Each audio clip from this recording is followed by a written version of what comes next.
YG is known for giving their groups incredibly long hiatuses between comebacks. Very few live show appearances, very few songs, but very glamorous, sophisticated visuals in music videos and styling. It has done wonders for the company, producing some of the most popular groups in the history of K-pop like Big Bang, 21, and Blackpink. However, many are saying that this is not a marketing strategy as some people always claim. They think that this is just how YG is, lazy. They give minimum effort for maximum result. With the debut of Baby Monsters, it seems YG doubled down on the exclusivity and rarity marketing strategy because the group is yet to make a single live appearance but has been generous by YG standards in their online content. The question is whether or not the strategy will continue to work. What other marketing strategy YG uses that allows it to thrive to this day?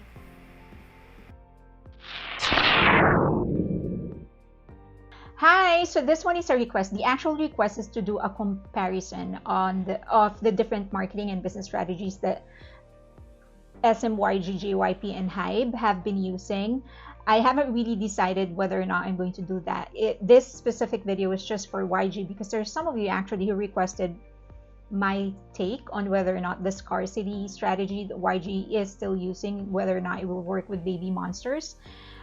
So this one is just for that. But if you want me to do a comparison on the marketing strategies of the other companies, let me know in the comment section.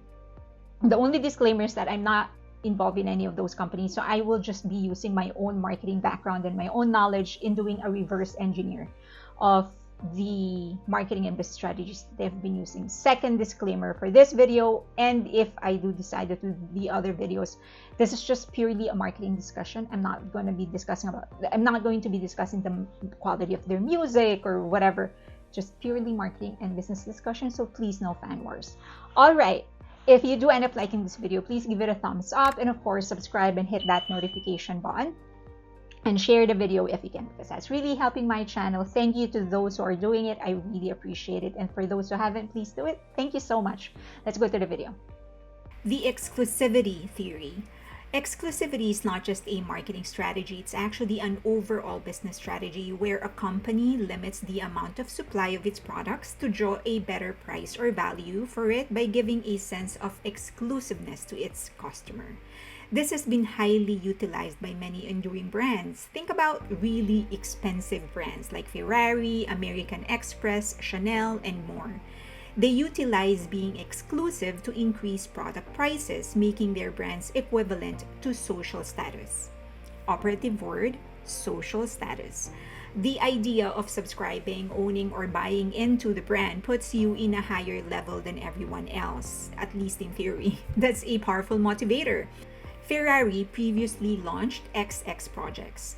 The Ferrari FXXK can only be used on a racetrack and is not street legal.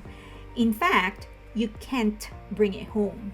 That's right, you have to pay for it, you own it, but you can't have it. If you want to drive it or show it off, they'll bring it to the racetrack of your choice, but you can never ever bring it home. Chanel is also an interesting case. They used to be priced lower than Louis Vuitton. Hermes was at the summit in terms of pricing. Note that I'm talking about pricing, not value of the brand. Several years ago, they pushed their prices up, becoming more expensive than Louis Vuitton, edging closer to Hermes. This is all a marketing and business strategy. Their quality actually remains the same. I know that the main difference of K-pop is that we are talking about idols, human beings, not purses or cars. In business speak, however, those are brands. Brands, not bands. Yang Yun-suk's strength really lies in his branding and marketing skills, and it was very apparent in Big Bang and 21. He looked at a landscape and saw what was missing. The dominant groups then, G.O.D. to TVXQ to SS501, were all following the same boy next door image, more consistent with the family-oriented, still conservative Korean society and values. Hip-hop has largely remained underground. There was no sense of artistry. Yang Yun-suk saw that white space and developed the brand around it. Now, is it possible that it wasn't about branding but more about Yang Yun Suk's musical taste? Of course, it's possible. As I've said in the intro, I'm doing a reverse engineering and I have no direct link to YG. Most of the things that I'm saying are based on my own experience and knowledge as a marketer and as a businesswoman, based on information, facts, and circumstances that are published. I have no direct link to YG. However, the reason I think it is more about branding than it is musical preference is the lack of evolution. Yang Yun Suk himself stated that Blackpink is actually no different than 21. Instead of making a group that is different, he said he created a group consistent with the sound of YG.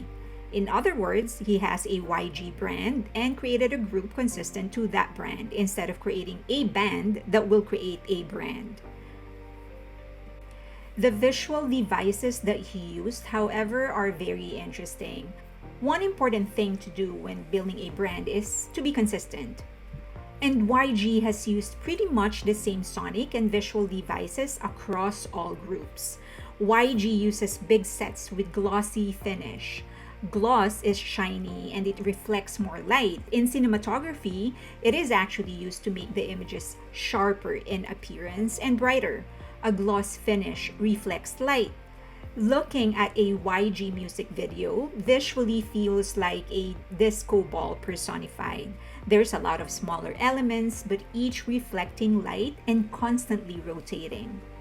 In terms of styling, they have largely remained the same too, with the members usually shimmering against the backdrop. There's usually a lot of layers with different textures. Of course, they have modernized in terms of overall style. Facial expressions, especially that of rappers, have been cocky, smug, and sneered. Even the cinematography is consistent. They constantly use low angle shots. This is a very common style used by filmmakers to make a subject appear to be larger, wider, taller, and closer.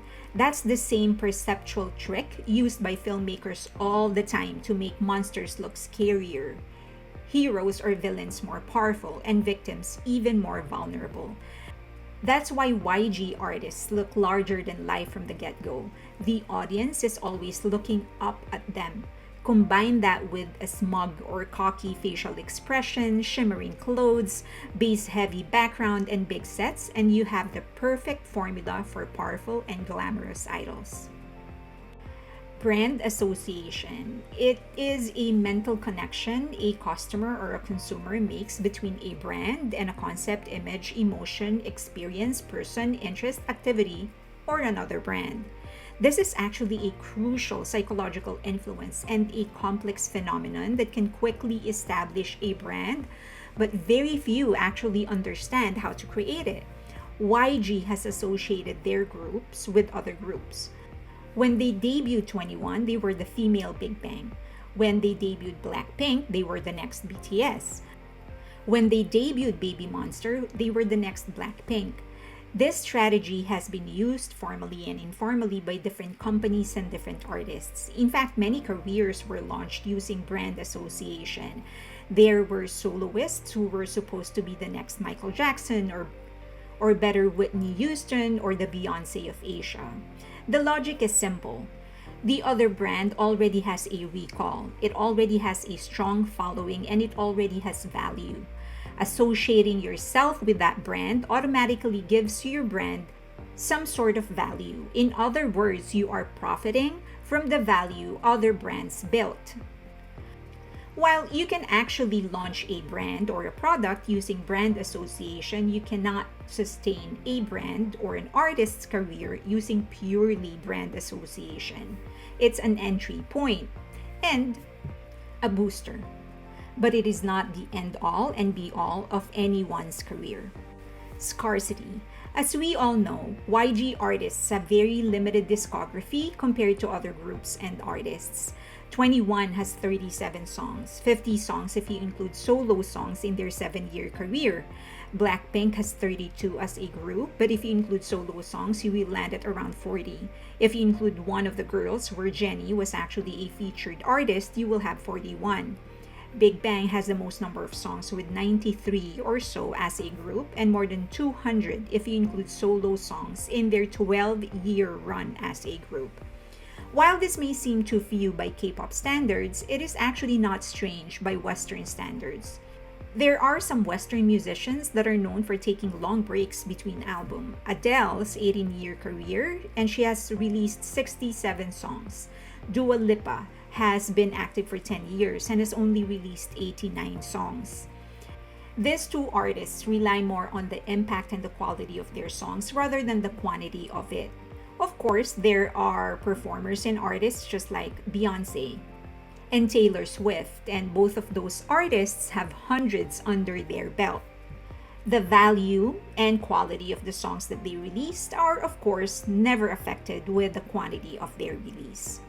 But without a doubt, for some products, just as in the theory of scarcity, the value goes up the more scarce a product is. Just like Ferrari, who limits the quantity of cars they would manufacture per model, or toilet paper during the pandemic. YG limits not just the quantity of comebacks, but also the songs in each comeback and live appearances. It has unquestionably been effective for them. Will it continue to be successful? I think it will continue to be successful, but I guess it depends on how you define success. I think they will continue to launch acts that will sell. There will always be a segment in the market that likes the packaging, that kind of branding, the look and feel of glamour, power, and scarcity. For all the criticisms Baby Monster has gotten for their debut, they still landed at number 49 on the Billboard Global Exclusive US chart and number 101 on Billboard Global 200 with 24.6 million streams. And it also landed at number 5 on World Digital Song Charts with 1,000 US downloads sold in its opening week. They had one of the most successful debut in K-pop history. The question is, will they be more successful than Blackpink? And that's another story. I do think they will eventually surpass Blackpink's sales records, and there's a lot to be considered there. For one, the K-pop market is growing. Second, YG has a bigger international network now, which will allow them to tap into a bigger market.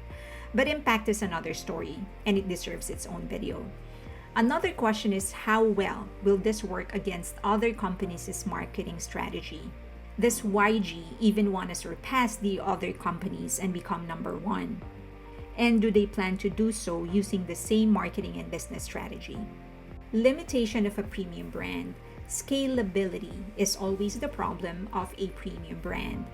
You can't produce and sell too much of a premium brand, or it's going to lose its exclusive feel.